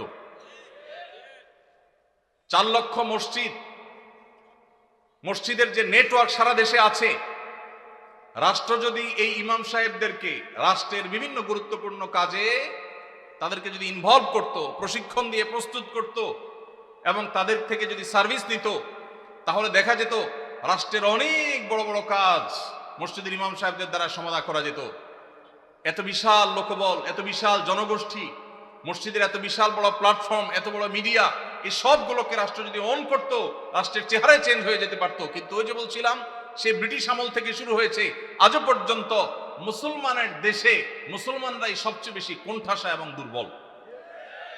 মুসলমানরাই সবচেয়ে বেশি বৈষম্যের শিকার, জুলুমের শিকার। ওলামা ইকরাম, মুসলমান প্রধান সমাজে যাদের মূল্য থাকার কথা, তাদের সমাজ রাষ্ট্র মূল্য দেয় না, এমনকি আমরা সমাজের মানুষও মূল্য দেই না। ঠিক না ভাই? ঠিক। ইমাম সাহেবদের মূল্যায়ন কিভাবে করবেন? তাদের মূল্যায়ন করবেন, তাদেরকে সবচেয়ে বেশি সম্মান করবেন। কারণ নবী করিম সাল্লাল্লাহু আলাইহি সাল্লাম বলেছেন, মাল্লাম ইউবাজ্জিল আলিমানা ফালাইসা মিন্না। যে ব্যক্তি আমার উম্মতের আলিমদেরকে সম্মান দেয় না, মর্যাদা দেয় না, ইজ্জত দেয় না, সে আমার উম্মত হতে পারে না। অতএব আপনার মসজিদের ইমাম সাহেব আপনার কাছে সম্মানিত হতে হবে। কমিটির লোক, মুসল্লি ভাইয়েরা তাদেরকে চাকরের মতো আচরণ করতে পারবেন না, তাদেরকে শ্রদ্ধা করবেন। তারা নেতার মতো মর্যাদা দিবেন, তাদের সঠিক কথাগুলো বলার অধিকার দিবেন, সুযোগ দিবেন, তাদের মিম্বরে স্বাধীনভাবে কথা বলার সুযোগ দিবেন, তাদের গলা চিপে ধরতে কাউকে দিবেন না। ইমাম সাহেবরা তাদের সম্মানজনকভাবে চলার মতো বেতন দিবেন, সম্মানই দিবেন, থাকার ব্যবস্থা করবেন। কারণ তারা অন্য কোনো কাজে এঙ্গেজ হতে পারেন না, ইমামতি করতে গিয়ে তারা এখানে এঙ্গেজ থাকতে হয়। অতএব তাদের জীবনযাপন যেন সম্মানজনকভাবে হয়। পৃথিবীর অন্য যে কোনো মুসলমান দেশে, পৃথিবীর অন্য যে কোনো মুসলমান প্রধান দেশে মসজিদের ইমাম সাহেবরা আমার ক্ষুদ্র জ্ঞান অনুযায়ী বাংলাদেশের ইমাম সাহেবদের চাইতে ভালো অবস্থানে আছে অর্থনৈতিকভাবে। দুর্ভাগ্য আমাদের দেশে মানুষের, যে আমাদের দেশে মানুষের অনেক ভালো ভালো গুণ থাকলেও মসজিদে ইমাম খতিব সাহেবদের সম্মানী, তাদের বেতন ভাতা, এগুলো দেওয়ার ব্যাপারে আমাদের বেশিরভাগ মসজিদ কমিটির লোকেরা কার্পণ্য করে। মনে করে ইমাম সাহেবের বেতন আবার 20-30 হাজার টাকা, এত টাকা দিয়ে উনি কি করবে? এই এলাকায় যে সমস্ত ইমাম সাহেবরা আছেন, আমি কি কাউকে দেখতে পারি কেউ আছেন ইমাম সাহেবরা? কোথায়? আপনার বেতন কত ভাই? পুরুষের নাকি বেতন জিজ্ঞেস করলে এটা নাকি আয়ব, আপনি মনে কষ্ট নিয়েন না, এটা শুধু একটু বোঝার জন্য। কত? আপনি ইমাম, আপনি ইমাম, আপনার কত? দোনোজনের 7,000। কোন এলাকার আপনারা? ওনাদের বাইরের মসজিদ। আপনি কোন মসজিদের ইমাম? বড় মসজিদ নাম কি? পশ্চিম পাড়া বড় মসজিদ। পশ্চিম পাড়া বড় মসজিদের কমিটির লোকজন কারা আছেন? কোন মসজিদ? কই? উনি পূর্বপাড়া। হ্যাঁ, পূর্বপাড়া মসজিদের মসজিদ কমিটির লোকেরা কেউ ভাই আছেন? হাত তোলেন, হাত তোলেন, হাত তোলেন, নাহলে আশপাশের লোকজন বাইর করে দিবে কিন্তু। হাত তোলেন। আছে পূর্বপাড়া কেউ আছে? আছে? থাক, আমরা ওনাকে দেখাতে চাই না। আছে। পশ্চিম পাড়ার আছেন? আছেন। আর ইমাম সাহেব নাই? কই কই ভাই ইমাম সাহেব, আপনি কোন পাড়ার? একটু দাঁড়ান, কষ্ট করে একটু দাঁড়ান। কোন গ্রামের ইমাম আপনি? হ্যাঁ, মনোহরপুর। আপনার বেতন কত ভাই? 5,500। এই মনোহরপুরের মসজিদ কমিটির কেউ আছেন? মুসল্লি কেউ আছেন কিনা অন্তত? যারা আছেন হাত তোলেন তো। মুসল্লি কারা? কেউ হাত তুলবে না। কমিটির একজন পাওয়া গেছে? মুসল্লি, আচ্ছা থাক। আর ইমাম সাহেব কে আছেন বলেন? আপনি ইমাম ভাই, আপনার বেতন কত? হ্যাঁ, মসজিদ থেকে বেতন কত বলতেছি? মসজিদ মাদ্রাসা দুই ডিউটি বেতন 11.5। তার মানে আমরা যদি 5.5 ধরি, তাহলে 5.5 মসজিদ থেকে বলা যায়। 5 ওয়াক্ত নামাজ পড়ান, ইমামতি করেন, 5 ওয়াক্ত নামাজ পড়ান, 5,500 জুমা সহ। আপনার কোন এলাকা? এই গ্রামের নাম বলেন? ঢুলিপাড়া। কই মাহফিলের আয়োজক কারা? সামনে আসেন। না সামনে আসেন, কই পোস্টার কই? নাম বলার আগে সামনে আসেন। নামই নেই, চালাকেরা। আচ্ছা, আর ইমাম সাহেব আছেন আর এক দুজন? কই ভাই? কোন এলাকার? পাশের এলাকার। বেতন কত? হ্যাঁ, 8,000। কোন এলাকার? নোয়াগ্রাম। নোয়াগ্রামেরও ভাইরা নিশ্চয় আছেন। আমি আপনাদের শরম দিতে চাই না, আপনাদের কারো হাতও তুলতে চাই না। ইমাম সাহেবদের জবানবন্দি নিলাম, ধন্যবাদ। আর কোন ইমাম সাহেব আছেন? মুরব্বী দাঁড়ান একটু, ইমাম সাহেব দাঁড়ান কষ্ট করে। কোন এলাকার ভাই? জি,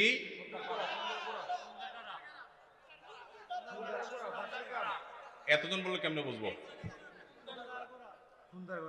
খুন্দার পাড়া, খুন্দার গড়া। ওকে, আপনার পাশের গ্রাম। আপনার বেতন কত ভাই? 6,000। বসেন ভাই রে, প্রশ্ন প্রসঙ্গে চলে আসলো।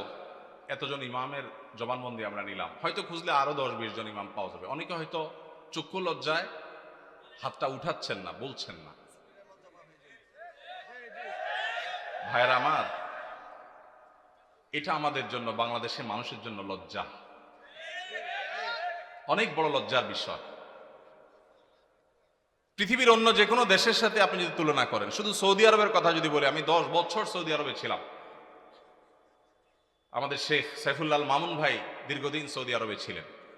সৌদি আরবের সকল মসজিদের ইমাম সাহেবরা ইমামতি করে যেই সম্মানে পান, সেটা এভারেজে 5 থেকে 7,000 সৌদি রিয়াল। পাশাপাশি বাসা, বিশাল বড় বাংলো, সাধারণ বাসা না, বিরাট এরিয়া নিয়ে বাংলো। এইটা হলো তাদের এক্সট্রা ডিউটি, এক্সট্রা ইনকাম প্রত্যেক ইমাম সাহেবের। এমনকি মক্কার মসজিদে হারামের ইমাম এবং মুয়াজ্জিন, মসজিদে নববীর ইমাম এবং মুয়াজ্জিন, সবাইরই এই পেশার বাইরে তাদের আরেকটা মূল পেশা আছে। যারা খুব বেশি শিক্ষিত তারা বিশ্ববিদ্যালয় শিক্ষক। যেমন মসজিদে হারাম মক্কার যদি বলেন একজন একজন করে সমস্ত ইমামদের কথা বলা যাবে, প্রায় যে সবাই প্রায় কোনো না কোনো হয় আদালতে বিচারপতি, আর না হলে কোন বিশ্ববিদ্যালয়ের প্রফেসর। এটা মসজিদে হারাম শরীফের ইমামদের কথা বলতেছি, সব পিএইচডি হোল্ডার, বড় বড় আলেম, হয় জাজ, জাস্টিস অথবা বিশ্ববিদ্যালয় শিক্ষক।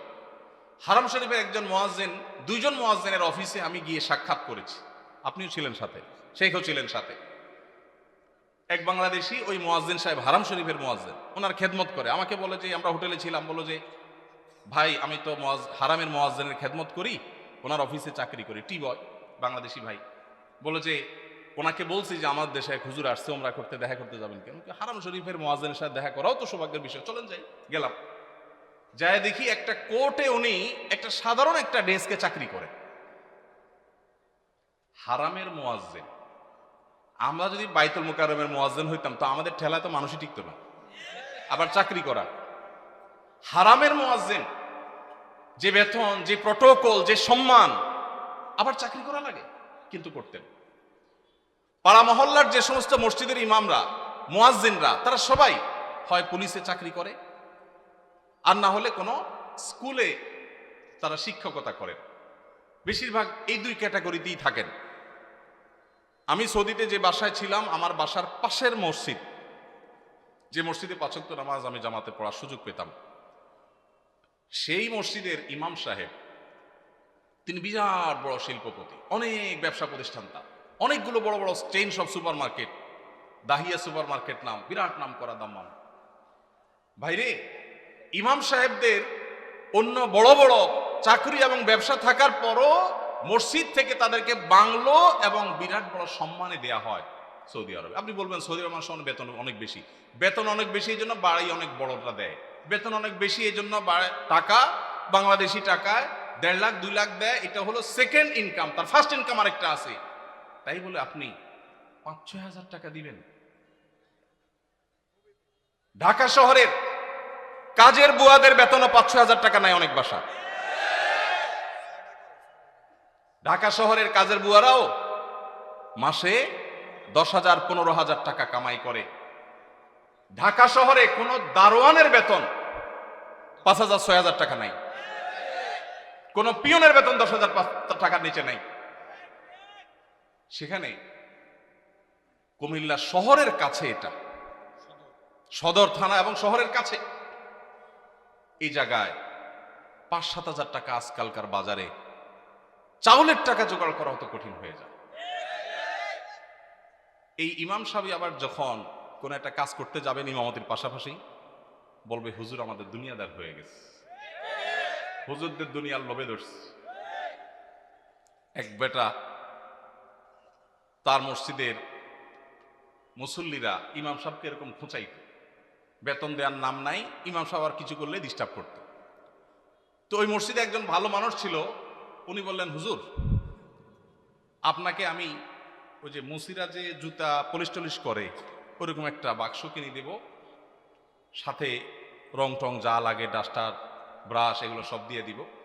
আপনি ইমামতি করে মসজিদে নামাজ পড়ানো শেষ হলে মসজিদের বাহিরে এসে ওইটা নিয়ে বসে যাবেন এবং মুসল্লিদেরকে বলবেন, ভাই আপনাদের জুতাগুলো দেন, যার যার পলিশ করা লাগে আমি করবো, আপনারা আমার টাকা দিয়ে। ইমাম সাহেব চোখ বড় বড় হয়ে গেছে, কি বলে দেবেন?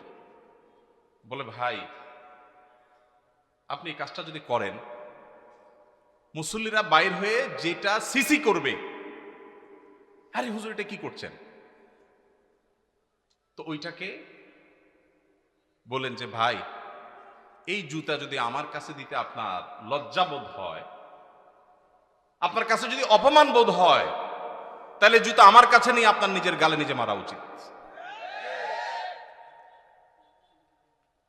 আমি বলছি না যে আক্ষরিক অর্থে ইমাম সাহেবকে ওইটা মারতে তিনি বলেছেন। অনেক আগে ঘটনা কোথাও শুনেছি, সত্য হতে পারে, রূপক হতে পারে, কিন্তু এই গল্প আমাদের শিক্ষা দেয়। আমাদের মসজিদের ইমাম সাহেবদের, মুয়াজ্জিন সাহেবদের সম্মানে আমরা দিতে চাই না, মাহফিল করে বক্তার জন্য মোটা অঙ্কের হাদিয়া রেডি রাখি। আপনারা বলবেন, হুজুর আপনিও তো মোটা অঙ্কের নিয়েই যাবেন, ওয়াজ তো করতেছেন। ভাই আমাকে মোটা দেখ, চিকন দেখ, না দেখ, এটা নিয়ে আমার মাথা ব্যথা নেই, আলহামদুলিল্লাহ। এবং আল্লাহর মেহেরবানিতে এটা আমার কোনো প্রত্যাশাও নাই আল্লাহর ফজলে। কিন্তু মাহফিল আয়োজকদেরকে বলতে চাই, যারা মাহফিল আয়োজন করেন, লক্ষ লক্ষ টাকা যদি মাহফিল পিছনে খরচ করতে পারেন, ইমাম সাহেবদের বেতন কেন 15,000 20,000 টাকা হতে পারে না? এই দেশে বিভিন্ন শ্রেণী পেশার মানুষদের বেতনের সর্বনিম্ন স্কেল বা একটা স্কেল ঠিক করে দেওয়া হয়। আমি দাবি করতে চাই, আমাদের রাষ্ট্রের উচিত, রাষ্ট্র নিজে ইমাম সাহেবদেরকে মূল্যায়ন করতে না পারলেও মিনিমাম যেন তাদের একটা সমাজে সম্মানজনকভাবে চলতে পারে, সেজন্য তাদের একটা সম্মানজনক বেতনের স্কেল ঘোষণা করা হোক। আর সমাজের যারা বিবেকবান মানুষ, আল্লাহর হস্তে তারা ইমাম সাহেবদের সম্মান দেওয়া, মর্যাদা দেওয়া শিখবো তো ইনশাআল্লাহ। আপনারা এলাকার মানুষ যারা আছেন, প্রশ্ন প্রসঙ্গে হয়তো আপনাদের ইমাম সাহেবদের বেতনগুলো আমরা জানতে পারলাম, আপনারা মনে কষ্ট নেবেন না, আপনাদেরকে ছোট করা আমার উদ্দেশ্য না। আমার উদ্দেশ্য হলো আমাদের বিবেকগুলোকে জাগ্রত করা। কোনো মসজিদ কমিটির লোকজন যদি এখানে থাকেন, তাহলে আমি আপনাদেরকে বলবো, এমনকি মুসল্লি ভাইরা যারা আছেন তাদেরকে বলবো, মসজিদে গিয়ে এটা নিয়ে দাবি তুলবেন, ইমাম সাহেবের সম্মানজনক বেতন নিশ্চিত করতে হবে ইনশাআল্লাহ। কোনো মুসলমান সমাজে এটা হতে পারে না। সৌদি আরবের কথা আমি বলেছি, সৌদি আরবেরটা আমি কাছে থেকে দেখেছি, এই জন্য আমার মনে হয় না পৃথিবীর অন্য কোনো মুসলমান সমাজে মানুষের গড়ে একজন রিকশাওয়ালাও 10,000-এর বেশি ইনকাম করে, সেই সমাজে ইমাম সাহেবের বেতন 4,000 5,000, এটা কোনোদিন গ্রহণযোগ্য হতে পারে না। আপনাদের এই ঢুলিপাড়ায়, কুমিল্লায় আপনারা যদি সারাদিনে আর কোনো কাজ না, একটা কাজই শুধু করবে, এরকম একজন অশিক্ষিত, শিক্ষাবঞ্চিত মানুষকেও নিয়োগ দেন, তারপরও তো 4-5 হাজার টাকায় পাবেন না। কিভাবে একজন ইমামকে আপনারা 5,000 টাকা বেতন দেন? কোন মসজিদের দায়িত্বশীল ভাইরা আছেন যে আপনারা তওবা করবেন যে ইমাম সাহেবের বেতন 10-এর উপরে উঠাবেন? কেউ আছেন? থাকলে, পার্টিকুলার কেউ থাকলে বলেন।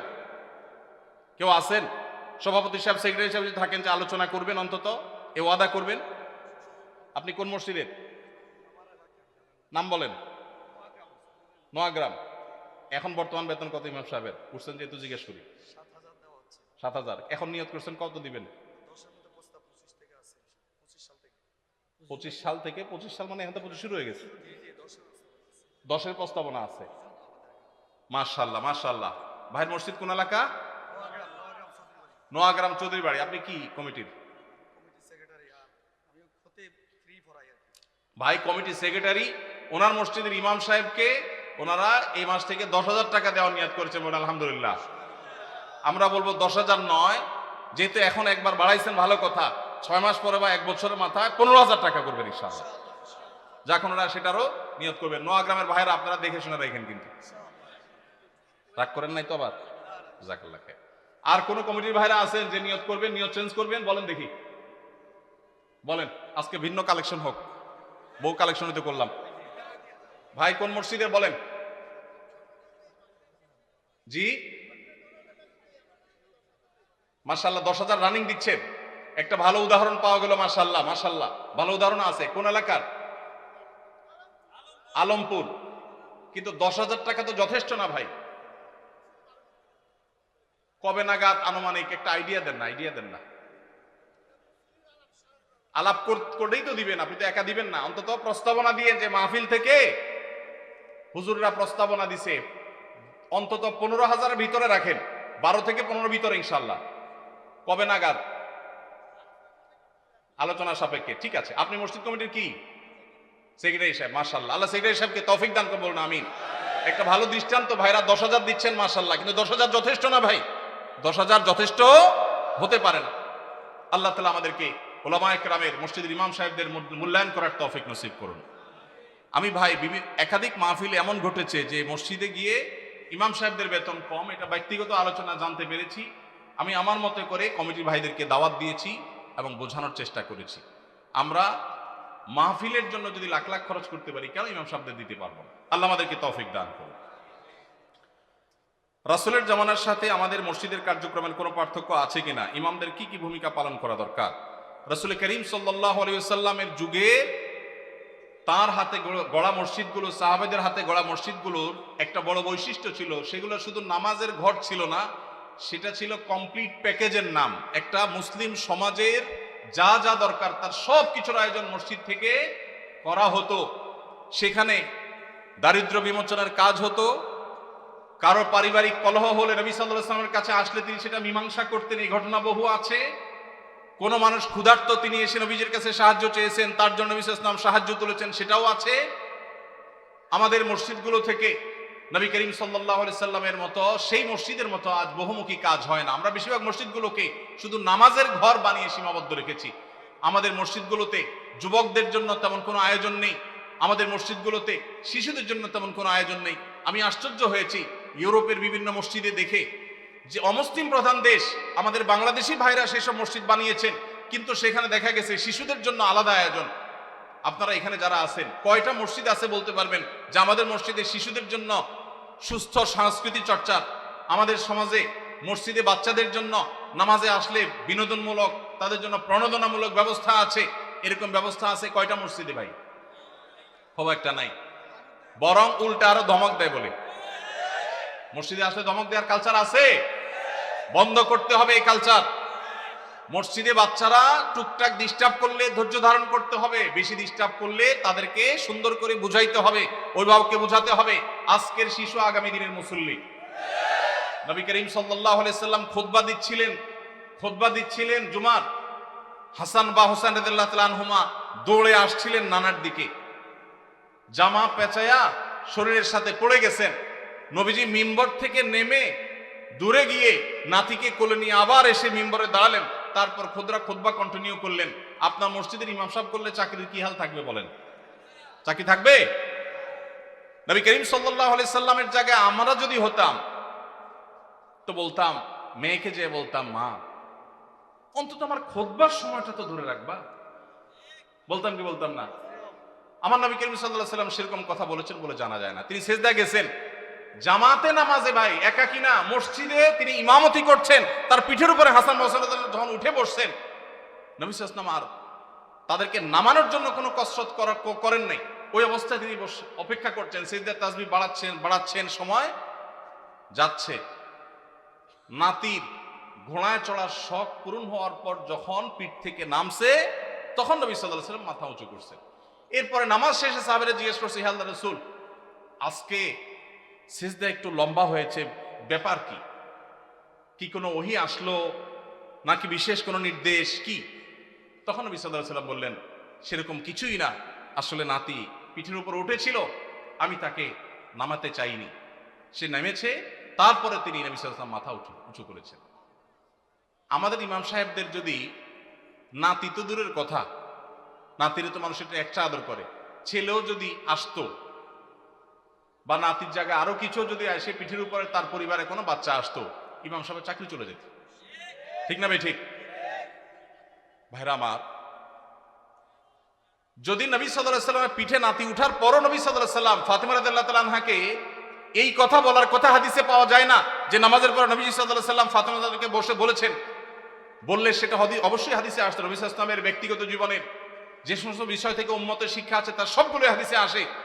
এরকম কোন হাদিস পাওয়া যায় না যে তিনি ফাতিমা রাদিয়াল্লাহু তাআলার কাছে যেয়ে বলেছেন, মা আমি মসজিদে ইমামতির দায়িত্ব পালন করছি, এই টাইমে তুমি নাতিকে ছেড়ে দিলা, তাকে এই টাইমটা ধরে রাখতে পারতা।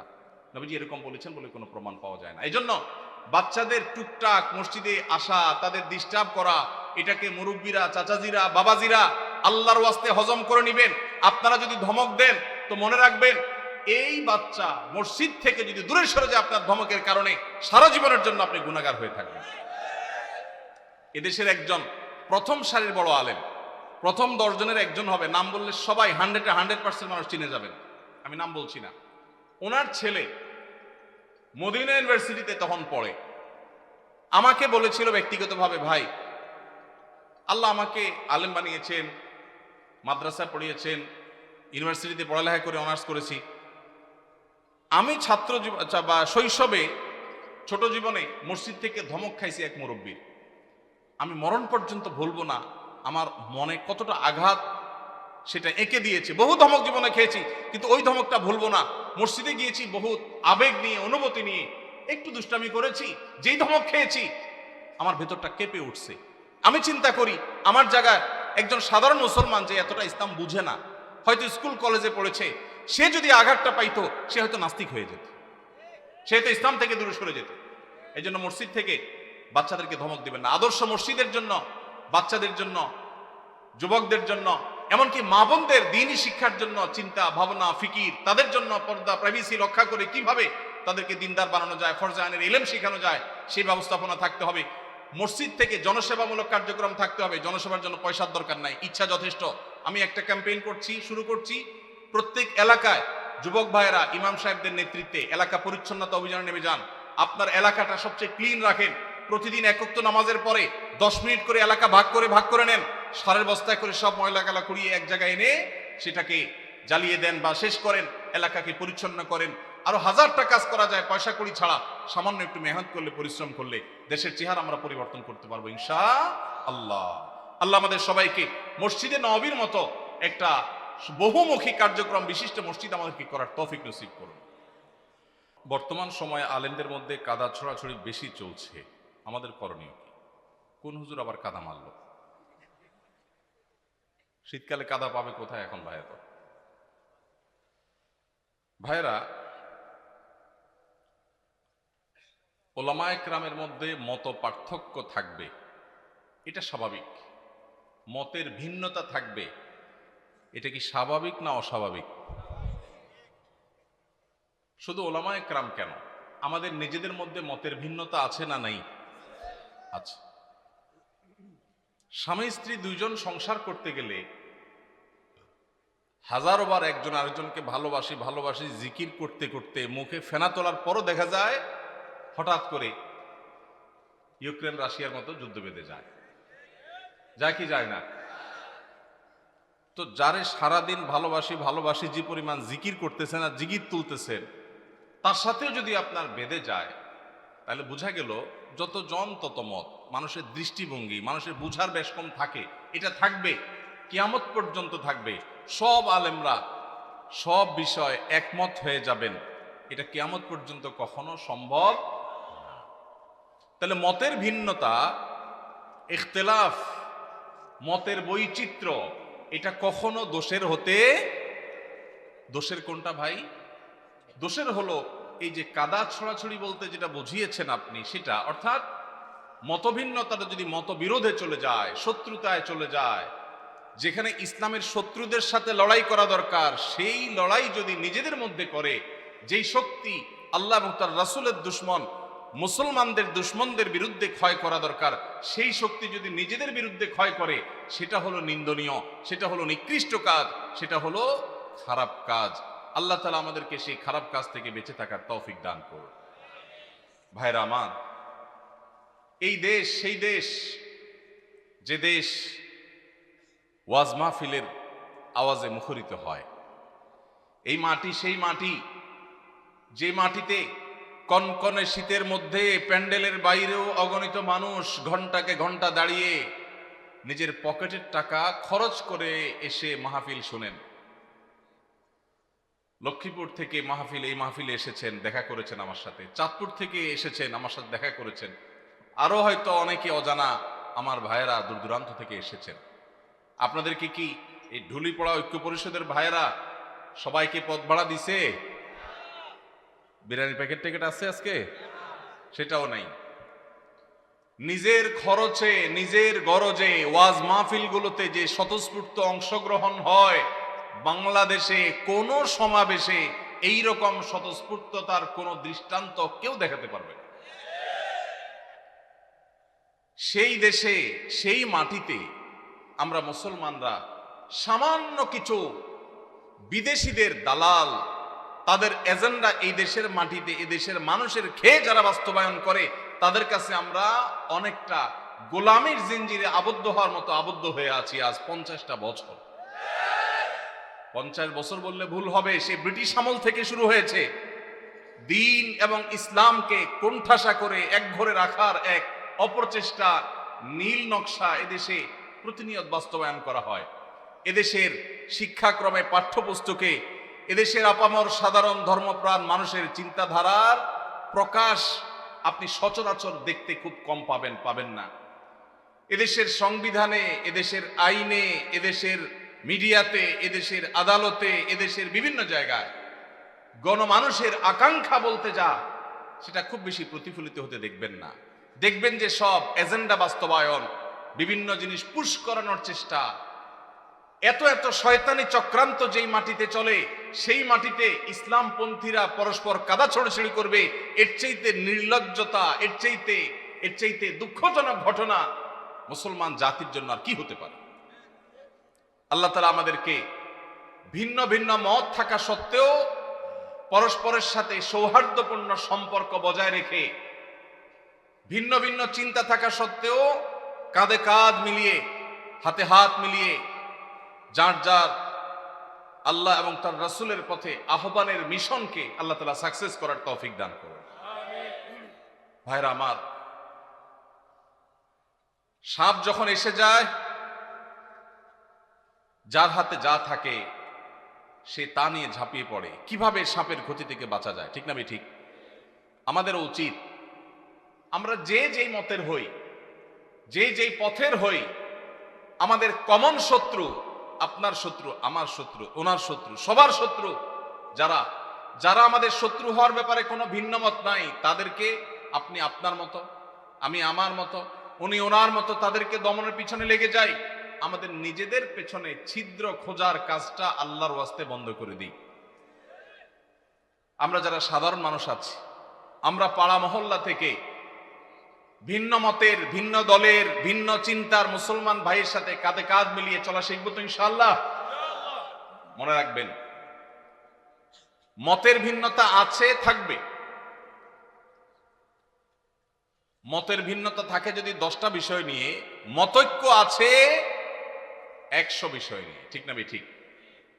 শুধু নামাজের কথাই যদি বলেন, নামাজের কয়টা মাসআলা নিয়ে আমাদের সমাজে মত ভিন্নতা আছে? এর বিপরীতে মতৈক্যের বিষয় পাবেন আপনি অগণিত। মৌলিক আকীদা ঈমানের বিষয় যদি বলেন, আমাদের আল্লাহ এক। মুসলমানদের মধ্যে মত পার্থক্য আছে। অনেকে শুধু মত পার্থক্য দেখে সকাল বিকাল, সারাদিন শুধু দেখে যে হুজুরদের এত মত পার্থক্য। আমি কত মত পার্থক্য? কি দেখেন আপনি এত? আমি তো দেখি নামাজ 5 ওয়াক্ত, এটা ইসলামের কি মেইন গুরুত্বপূর্ণ বিষয় না খুচরা বিষয়? সবচেয়ে গুরুত্বপূর্ণ বিষয়, তাই না? 5 ওয়াক্ত নামাজ 6 ওয়াক্ত না 4 ওয়াক্ত না, এই ব্যাপারে কোনো আলেমের, কোনো হুজুরের কোনো ভিন্নমত আছে? তাহলে আমাদের আল্লাহ এক, এটা নিয়ে কোনো ভিন্ন মত নাই। আমাদের নামাজ 5 ওয়াক্ত, এটা নিয়ে কোনো ভিন্ন মত নাই। ইসলামের রোকন 5টা, ভিন্ন মত নাই। আমাদের হজ করতে হবে বাইতুল্লাহ গিয়া, অন্য কোথাও না, ভিন্ন মত নাই। রমজান মাসে রোজা রাখতে হবে, ভিন্ন মত নাই। বাবা মার সদাচরণ করতে হবে, ভিন্ন মত নাই। আমাদের রাসূল এক, সেটা নিয়েও ভিন্ন মত নাই। আমাদের মৌলিক যত জায়গা আছে, মেইন যত জায়গা আছে, তার সবগুলোতে আপনি দেখবেন কোনো ভিন্ন মত নাই। শাখাগত বিষয়ে ভিন্ন মত তো স্বামী স্ত্রীর মধ্যেও হয়, ভাইও হয়, বাপ ছেলেও হয়, পার্টনারেও হয়। তাহলে এই বিষয়ে আমাদের ভিন্ন মত থাকবে, এটাই স্বাভাবিক। এই ভিন্ন মত থাকা সত্ত্বেও আপনি এক পথে গেলে মনে করছেন ইসলামের লাভ হবে, আরেকজন মনে করছে আরেক পথে গেলে ইসলামের লাভ হবে, আমি মনে করছি আরেকটা পথে গেলে ইসলামের লাভ হবে। আমাদের নিজেদের মধ্যে কামড়াকামড়ির দরকার নাই। পথ কি আমারটা ভালো না আপনারটা ভালো, এটা নিয়ে গন্ডগোলের দরকার নাই। আপনি আপনার পথে, উনি ওনার পথে, আমি আমার পথে, দ্বীনের কল্যাণে, ইসলামের কল্যাণে কাজ করি। পারলে আমার ভিন্ন মতের ভাই, তারও যেহেতু উদ্দেশ্য ভালো, তাকে সহযোগিতা করি। সেটুকু যদি কলিজায় না দেয়, অন্তত আল্লাহর হস্তে ঠেলাঠেলি খোঁচাখুচি বন্ধ করি। আপনারা যারা আজকের মাহফিলে এসেছেন, আপনাদের কাছে আমার উদাত্ত আহ্বান, এটা আপনার মহল্লার মসজিদ থেকে শুরু হতে হবে। ভিন্ন মতের মুসলমানের সাথে মুস্কি হাসি দিয়ে সালাম দেওয়া অভ্যাস করবেন। সম্ভব হলে বাসায় দাওয়াত করবেন, চেষ্টা করবেন তো ইনশাআল্লাহ। ভিন্ন মতের মুসলমানরে বাসায় দাওয়াত দিয়ে খাওয়াইলে সওয়াব হবে না গুনাহ হবে?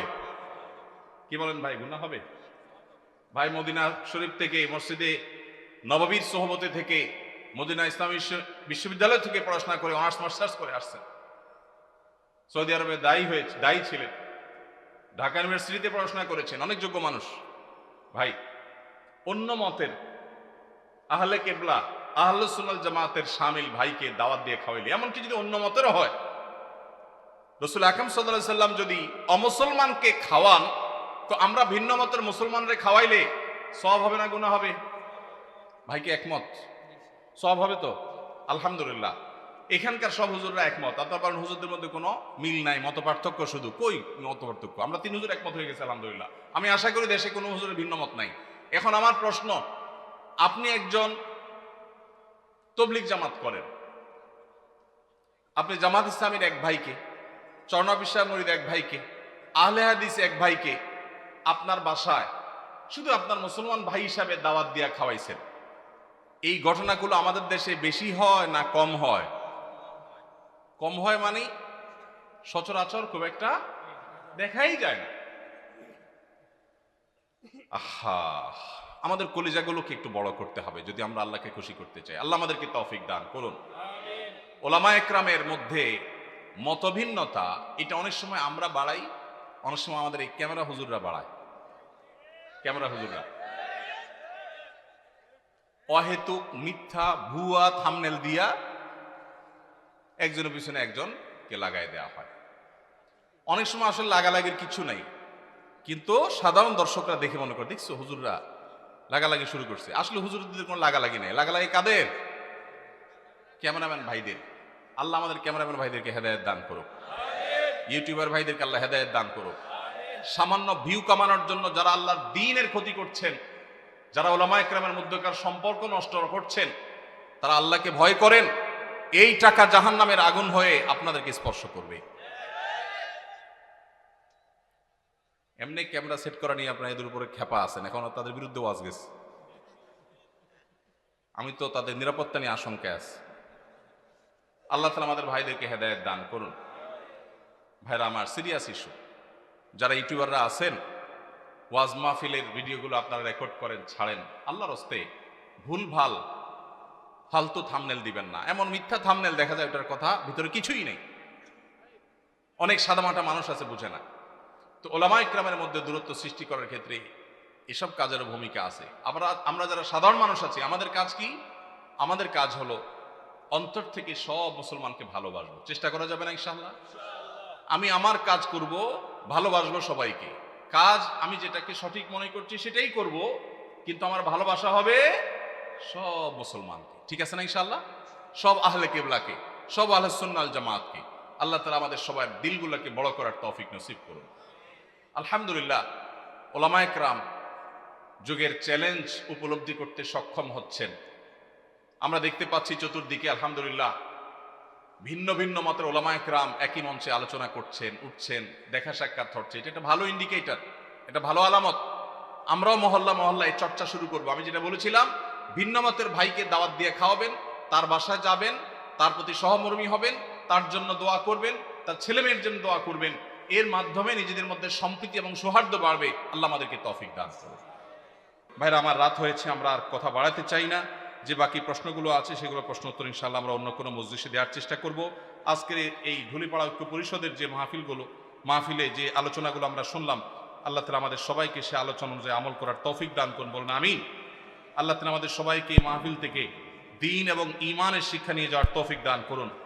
ভাইরা আমার, আর অনেকগুলো প্রশ্ন আপনাদের আছে, কিন্তু আসলে সময় আর সায় দিচ্ছে না, অনেক রাত হয়েছে।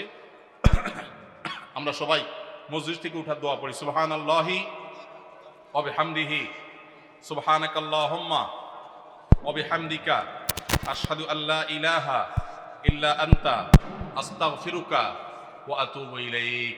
জাযাকুমুল্লাহু খায়রান।